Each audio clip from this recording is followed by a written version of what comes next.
Welcome, welcome, welcome to Joe Stunner Boxing. I was having a long chat with Lee from Inside the Distance Boxing. Great channel. Give him a sub. Plenty to admire over there.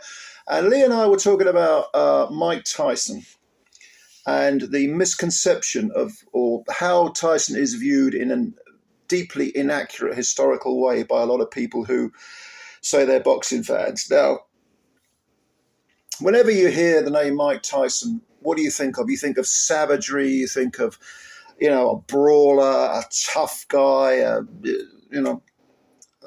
little guy who was explosive. And, some of those things are true, but here's the crack, right?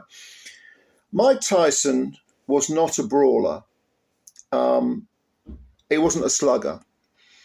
The thing that people forget about Mike Tyson is that he was an extremely well-schooled and talented boxer, not just a fighter. As a fighter, and I'll come to this in a moment, you can make a case for him, shall we say at times lacking heart or motivation maybe. But as a boxer, as a well-schooled boxer who maximised his talents without a shadow of a doubt, this is what enabled Mike Tyson at 5'10" and at his peak, 217 pounds, 215 pounds, to dominate much, much bigger men and men who were talented as well. And the reason for this is, I'm not going to do a little biography on him because you probably know about, Customato, and then how he was trained by Teddy Atlas as an amateur, and D'Amato died, and Jim Jacobs and Bill Caton took over as his, patrons, I suppose, and then he split with them and he got rid of Kevin Rooney, who was training him at the time, who went back to the D'Amato days, and got with Don King, and then it was all over, essentially. Money was made and other titles were won, but he was clearly way, way past his best. Definitely a shooting star fighter, someone who burned unbelievably brightly, blindingly brightly, but then by the time he was in his mid-20s, it was all over. Kind of like Wilfred Benitez in that sense. But look, Mike Tyson, if you watch his early fights, when he was fighting, once a month, going right up to the point where he knocked out Trevor Berbick for the WBC title. That was in November of 1986. Okay, he knocked him out in 2 rounds. And whatever you think about Berbick, he kind of fought a stupid fight because he went straight at Tyson and tried to exchange with him.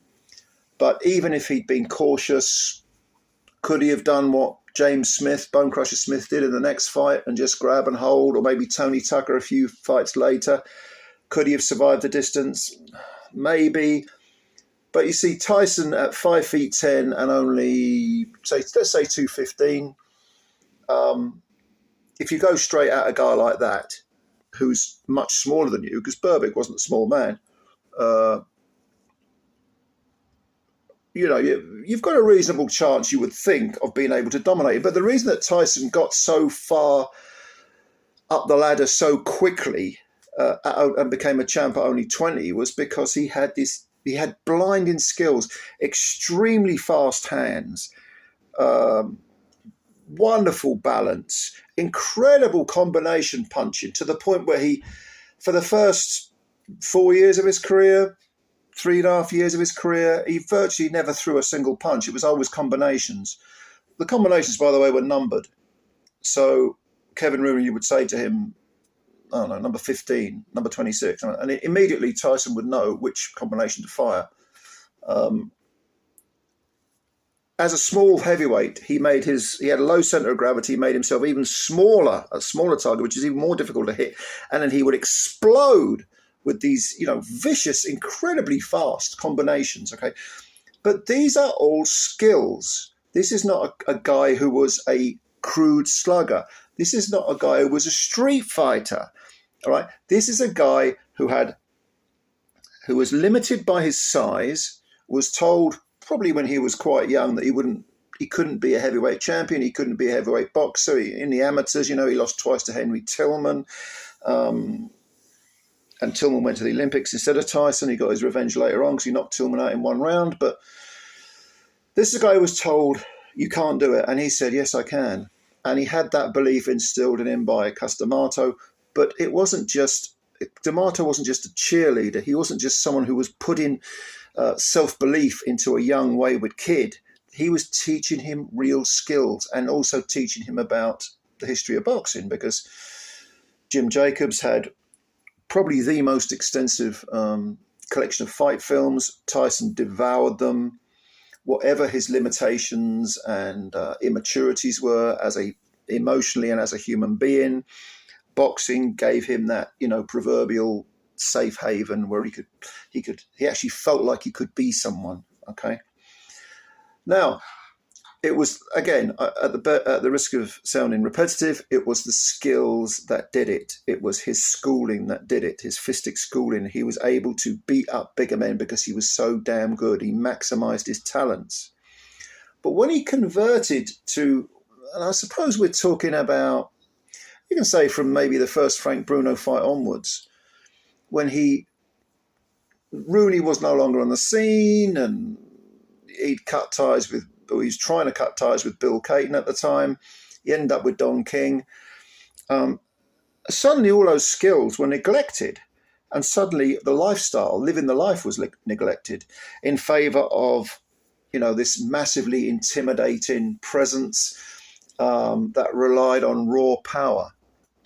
And what happened when he relied on raw power? I mean, yes, he could still knock out, Carl Williams in the first round, or stopped Carl Williams in the first round. I thought I was stopped a bit prematurely.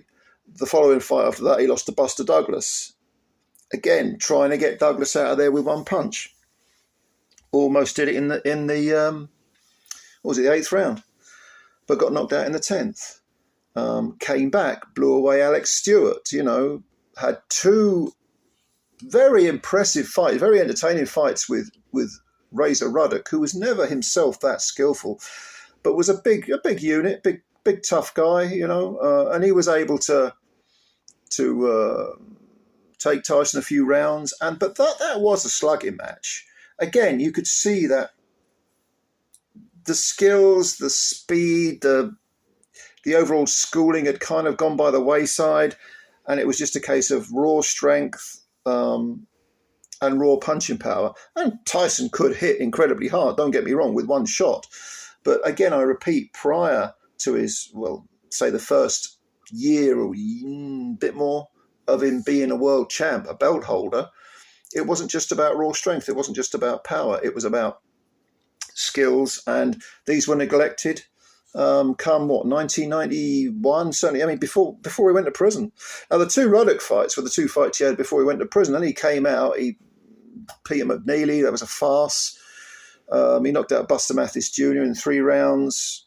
Buster Mathis Jr. was a shorter fighter, and it was always the short fighters that gave Mike Tyson problems. It was never really the taller ones. Even though he went the distance with Bone Crusher Smith and Tony Tucker, nevertheless, he dominated. I mean, he won almost every round, if not every round, most of the rounds anyway. Frank Bruno was another taller man. He got rid of him in 3 rounds, won back the WBC title. Bruce Seldon had a panic attack or whatever happened to him. He rolled over and won. And then who did Tyson bump into? Evander Holyfield. And in that first fight, brilliantly refereed, by the way, by the late Mitch Halpin, who was a fantastic referee, committed suicide when he was very young, but an excellent referee. In that fight, Holyfield got the better. Holyfield considered past his best, but he got the better of Tyson. Knocked him out in 11 rounds.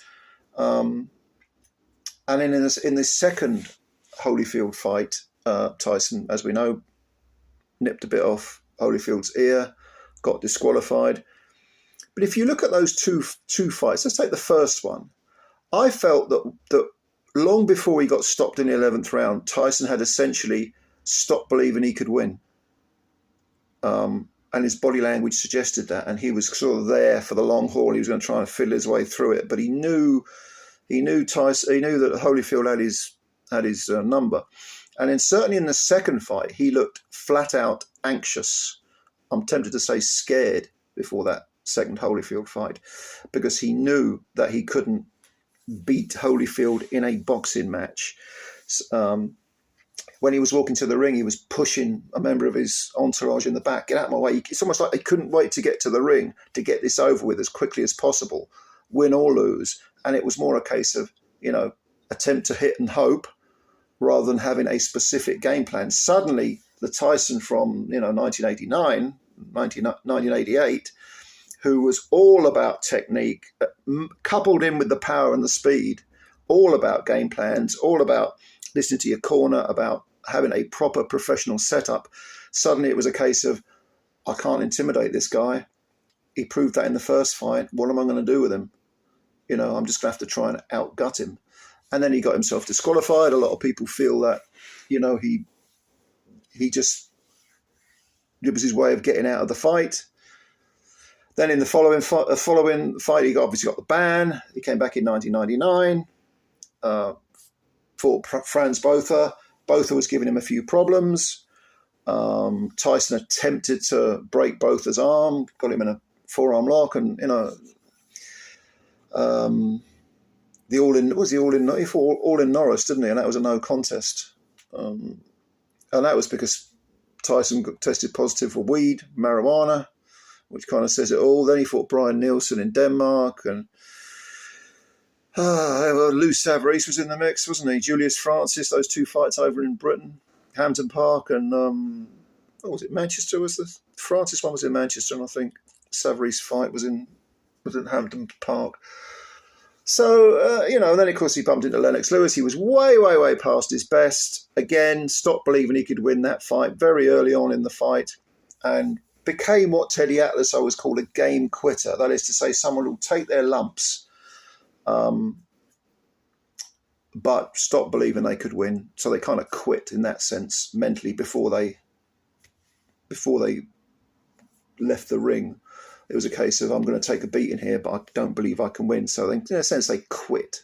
They don't do the right thing. They do the thing that is what Atlas would call the lazy thing. And then after he lost to Lewis, he had that one round against Clifford Etienne again.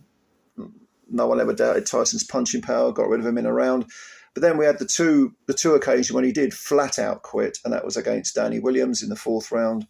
Again, tried to get him out of there early with the power and intimidation, all the rest of it. No technique, no game plan. When Williams stood up to him, Williams got him out of there. And then we had the Kevin McBride farce.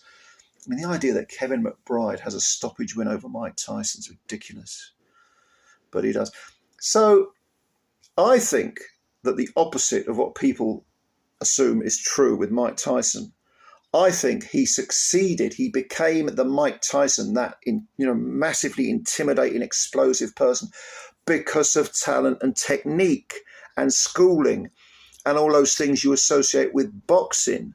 I think when he ignored that and went back to being, a rough and tumble, slugging, one-punch power guy, then he started to have serious problems. And that's from that point onwards. He's admitted he wasn't that fussed about boxing after a certain period. He just did it because it made him lots of money, which is fair enough. But there are no shortcuts in boxing. So Mike Tyson, make no mistake about it, ferocious, yes. Explosive, yes. Incredibly hard-hitting, yes.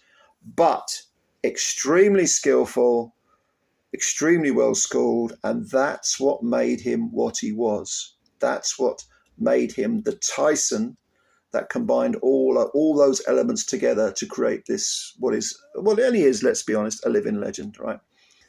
So those are my thoughts on Mike Tyson. I know Lee shares a lot of those opinions because we talked about it, Lee, over at Inside the Distance. Let me know what you think of Tyson. Let me know what your view is of him historically. What do you think his best fight was? His best performance? I think a very underrated one is the Tyrell Biggs fight, because Biggs was up for that fight. I know Biggs had a lot of problems in his private life with substance misuse, but he was up for that fight and he trained well. And Tyson chopped down a very skillful mover and didn't give him a chance to breathe. Brilliant pressure fighting in that fight by Tyson. The Berbick fight was good, although Berbick did kind of commit fistic kamikaze by charging at Tyson, refusing to back off, refusing to do anything other than stand there and swap punches. Bad mistake. But you tell me what you think is the best Mike Tyson performance. and what you think of Tyson historically and whether you're a fan or not. All right, so thank you very much. Subscribe to the channel if you're new and hit the like button. If you could do that, help us out a great deal. That would be fantastic. And build the channel up. Let's build the channel up. Thank you as always for your time. I'm looking forward to what you got to say, and bye for now.